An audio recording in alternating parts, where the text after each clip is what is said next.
do not understand bakit a person convicted of child abuse is still sitting in a seat.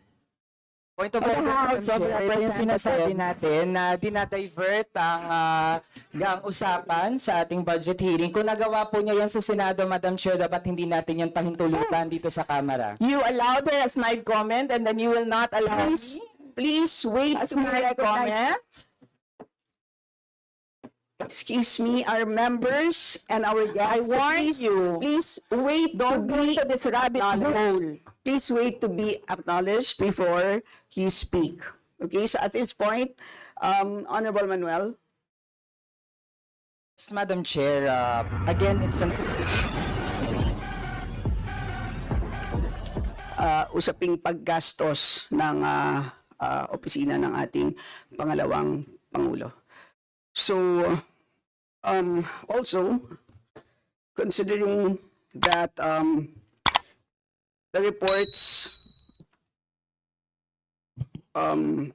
if you wish to propound questions on confidential funds and expenses, we request the members to be circumspect in disclosing information and details of operations that may affect national security, public order, and public safety.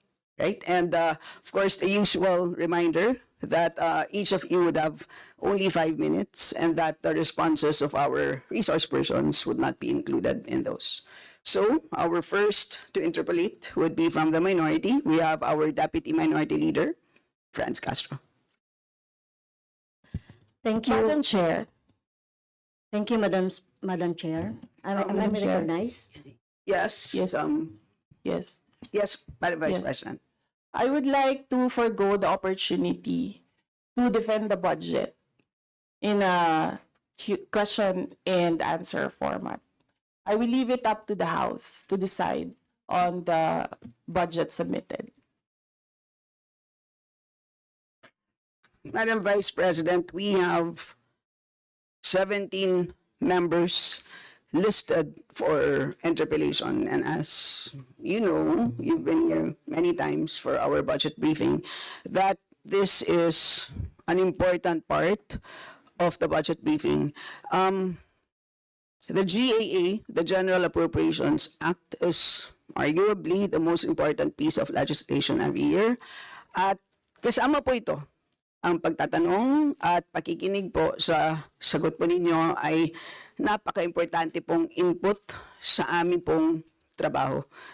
So, yun po, kami po ay, we will proceed to ask questions.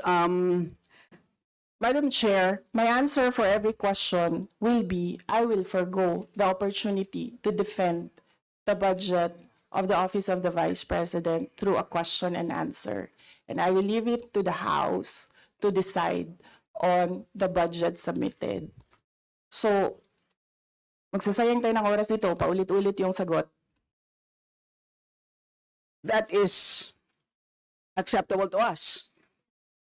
Unless I hear any objection, that is acceptable to us. Okay. Because it is, I believe, karapatan din po ng bawat Pilipino na marinig po nila ang katanungan po ng 17 po na nakalista sa ngayon. Palagay ko, kung meron pong dadating dito, baka dumagdag po. Pero marami pong issues na hinaharap po tayo ngayon. Kayo po mismo, nakikinig po kami sa inyong speech po kanina, kahit na hindi po siya related po sa ating budget. Marami pong na-spark na mga tanong, kaya palagay ko, kaya nga sinabi ko kanina, ilimit natin ang mga tanong tungkol sa budget. So, yun po. So, kung kayo po ay binigyan po namin ng pagkakataon na i-share po ang insights, kami rin po ay magsasabi din po ng aming mga katanungan. So, with that, the Deputy Minority Leader, Madam Franz Chair. Castro, may now proceed. With all due respect, I will not Madam Chair. repeat my question every time, my answer every time there is a question. And may I seek permission that every time there is a question, that is my answer. Madam Chair, I will call you and you can do as you please, Madam Chair. But I will recognize you. Okay. And then, Madam Chair, may I be given the opportunity to explain why I will not and I will forgo the opportunity to defend the budget in a question and answer in the committee and leave it to the House of Representatives to decide on the budget submitted. Madam Chair, Madam point of Chair. order.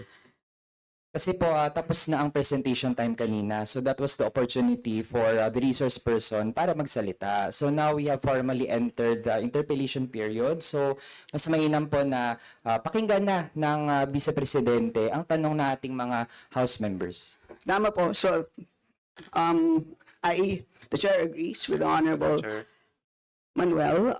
Excuse me, We will Madam proceed with the question and excuse me, Madam Chair. Wait or order. please wait to be recognized, sir. So we will proceed That's my at this point point. of order, Madam Chair. And what is your point of order? May we know the rule on which your point of order is based? The Honorable Bautista, may we know the rule on which your point of order is based? Because the Vice President already manifested that Kindly, sir, present the rule so we can rule accordingly. What is the rule on which your point of order? What is the point of order first and the rule? On which this is what's the based? point of order also of Congressman Raul? If you will question Yes. me, my point of order, you have to also to question the point of order of Congressman Raul. So we will make the Honorable Manuel repeat his point of order and the rule, because this is clear based on the rules that we approved during our first hearing relating to the budget. So please repeat that. Madam Chair, ang point of order natin ay bata yun sa paano ang rules of procedure natin sa Committee on Appropriations na after mag-present ng ating mga resource persons, they are given time, kung may slide sila, may video sila, may speech sila, nasa kanila po yun. And after that, ay magpo-proceed sa questions ng ating mga mambabatas. So yun po yung established rules natin sa Committee on Appropriations na supposedly ay alam din ng lahat ng mga members natin. So kung iniiba natin yung format, yan ay pagbabali dun sa established rules ng committee, Madam Chair. Yes, and Madam Chair, so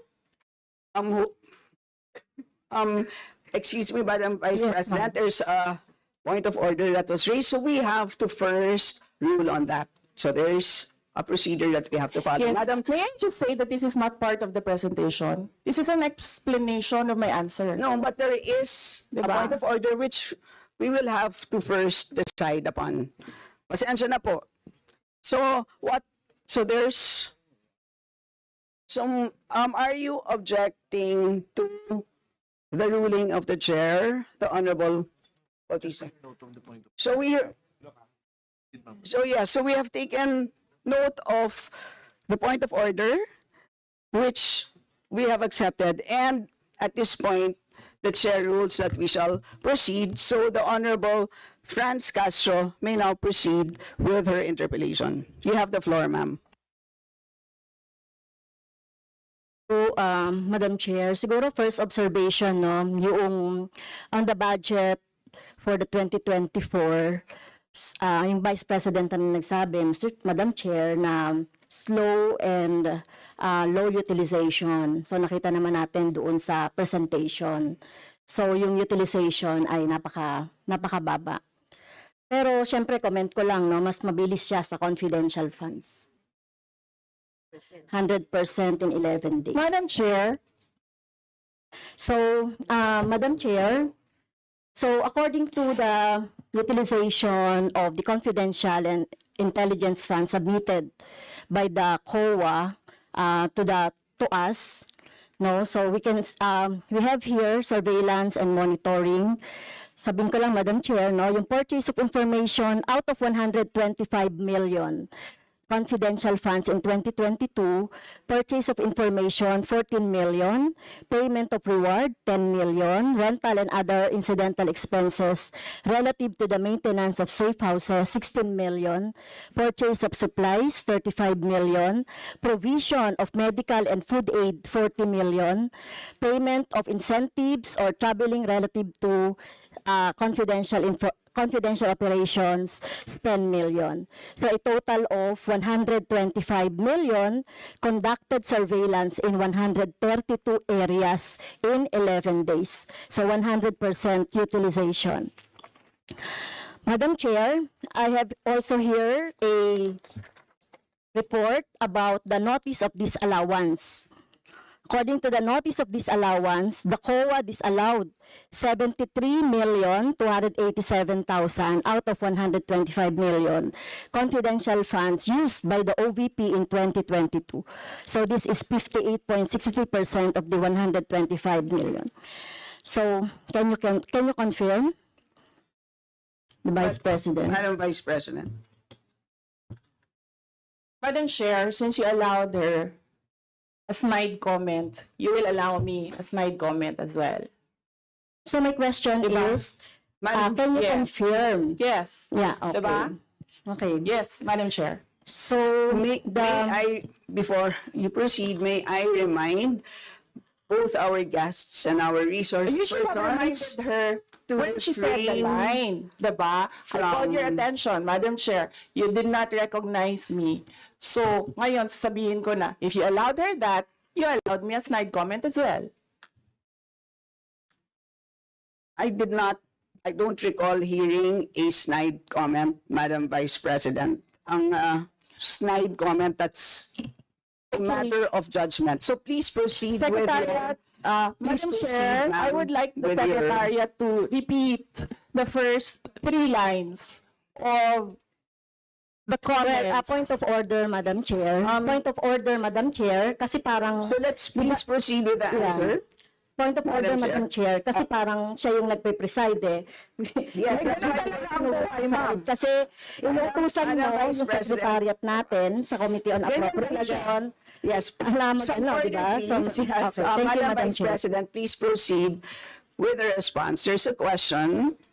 Please proceed with the response.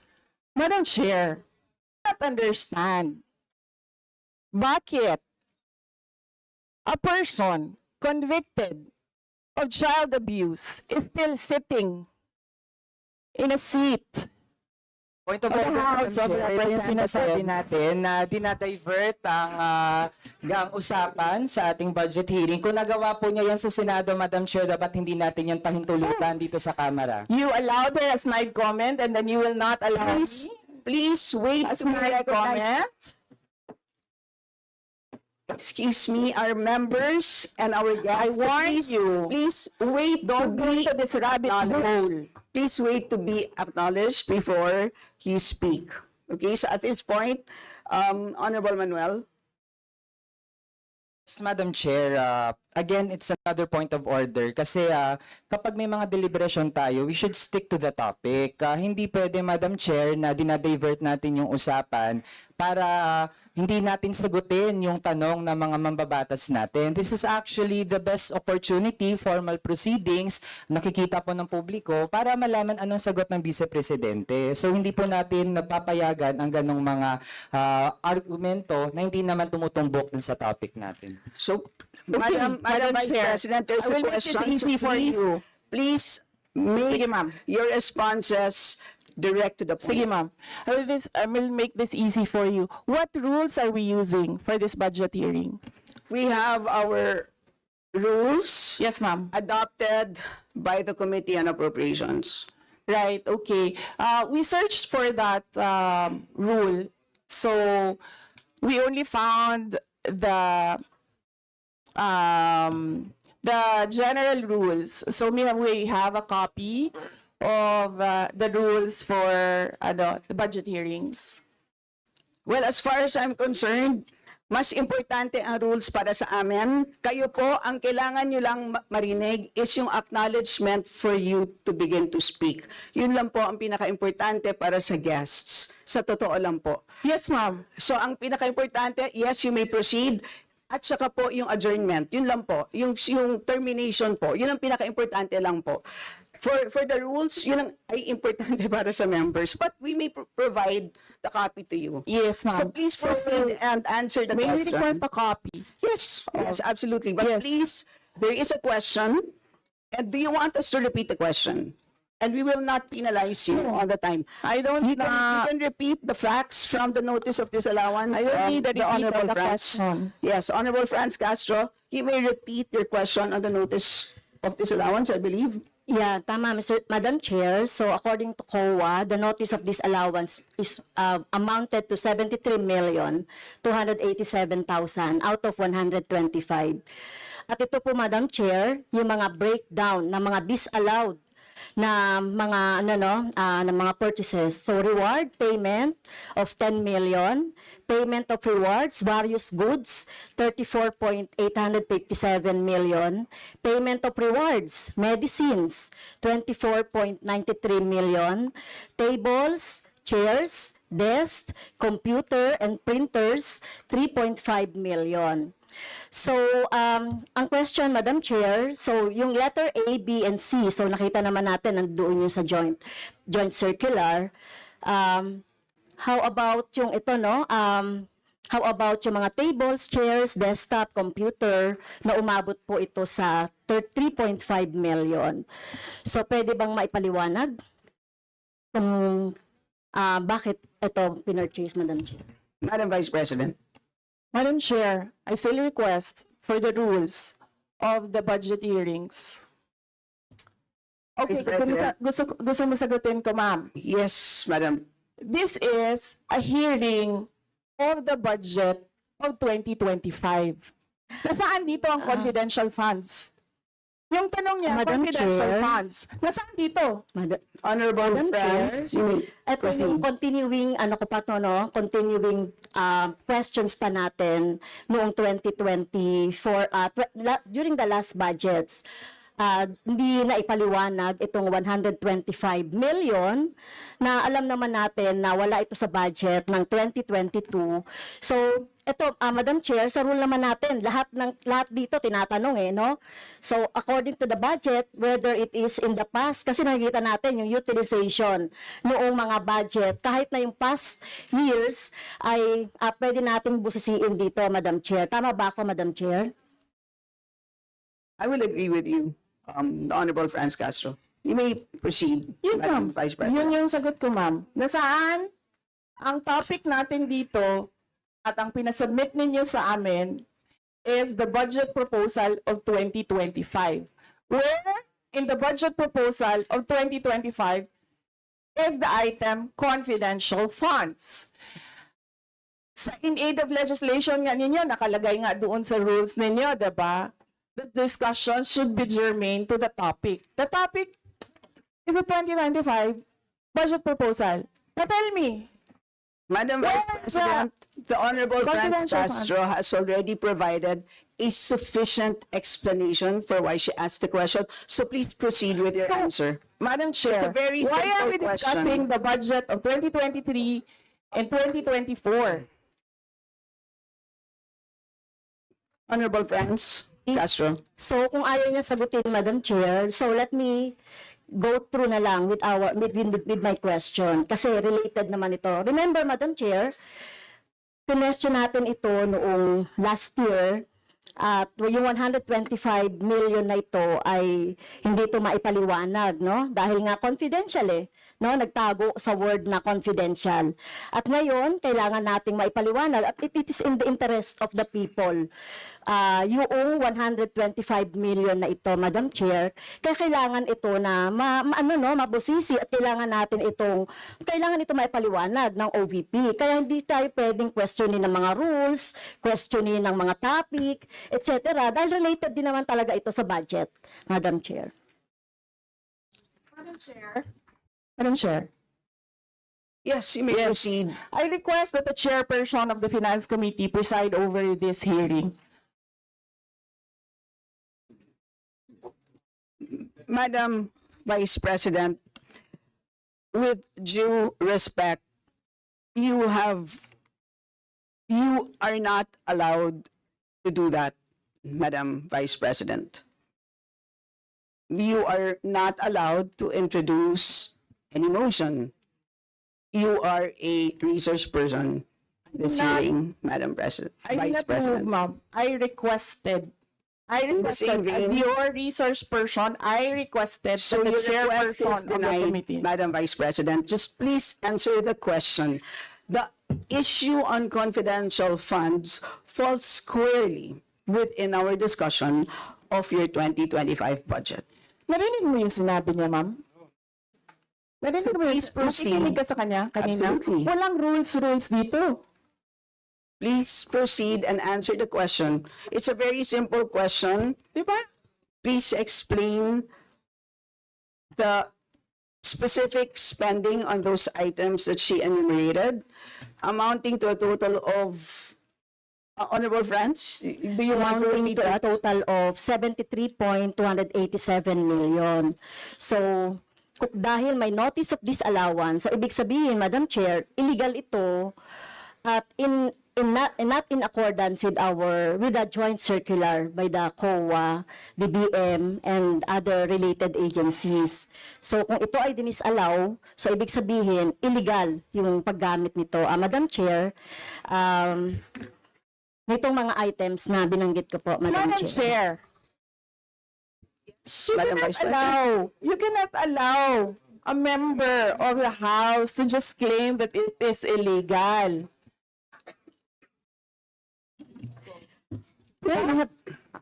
That is a Madam notice Chair. of disallowance. That is a procedure inside the Commission on Audit. Hindi sa upuan niya. Honorable Friends, Okay, thank you, Madam Chair. So, thank you for the explanation, Vice President. Okay, next. According to accomplishment report of OVP, it spent 10 million for payment of reward. So, Madam Chair, in 11 days, ilang tao kaya at magkano kada tao ang reward? In fact, COA disallowed the whole amount spent by OVP for payment of reward. Hindi ba, Madam Chair, questionable ito? Madam Chair, the invitation letter that we received from the House of Representatives.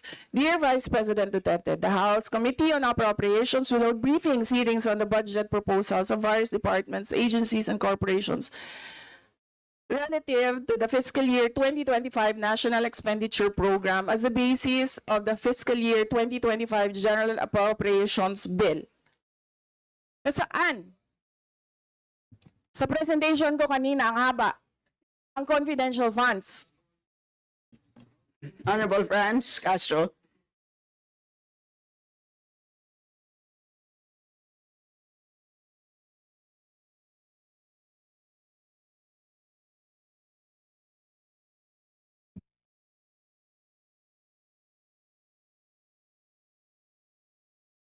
Can we request our technical people to fix the mic?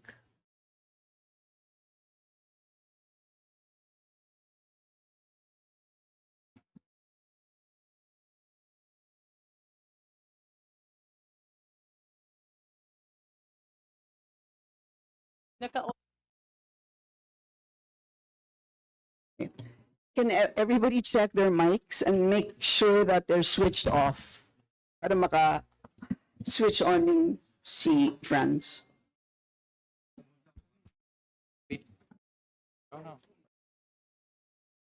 Meron na ako. Meron na. Add even yata to.